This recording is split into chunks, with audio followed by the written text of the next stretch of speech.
দেশ ছাড়ানোর ছক, এনআইএর বিস্ফোরক দাবি ঘিরে শওকত মোল্লা বিতর্কে। নমস্কার, আপনারা দেখছেন বাংলা দৃষ্টিকোণ। ভাঙড় বিস্ফোরণ মামলায় প্রাক্তন তৃণমূল বিধায়ক শওকত মোল্লাকে ঘিরে সামনে এসেছে নতুন দাবি। জাতীয় তদন্তকারী সংস্থা এনআইএ আদালতে জানিয়েছে, তদন্তে এমন তথ্য মিলেছে যাতে তাদের দাবি শওকত মোল্লা পুলিশ ও তদন্তকারীদের নজর এড়িয়ে দেশ ছাড়ার পরিকল্পনা করেছিলেন। এনআইএর বক্তব্য অনুযায়ী তদন্ত চলাকালীন তিনি বিভিন্ন কৌশলে আইন শৃঙ্খলা রক্ষাকারী বাহিনীকে বিভ্রান্ত করার চেষ্টা করেছিলেন বলেও অভিযোগ। সংস্থার আশঙ্কা ছিল তিনি দেশ ছেড়ে পালানোর চেষ্টা করতে পারেন।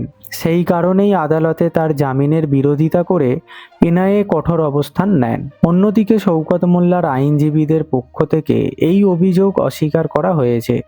তাদের দাবি, এনআইএর অভিযোগের কোনো বাস্তব ভিত্তি নেই এবং আদালতেই তার জবাব দেওয়া হবে। এই ঘটনাকে কেন্দ্র করে রাজ্যের রাজনৈতিক মহলে শুরু হয়েছে নতুন বিতর্ক।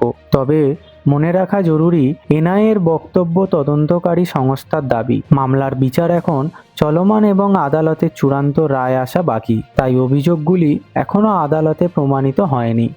এই মামলায় আগামী দিনের আদালতের সিদ্ধান্ত ও তদন্তের অগ্রগতির দিকে এখন সবার নজর।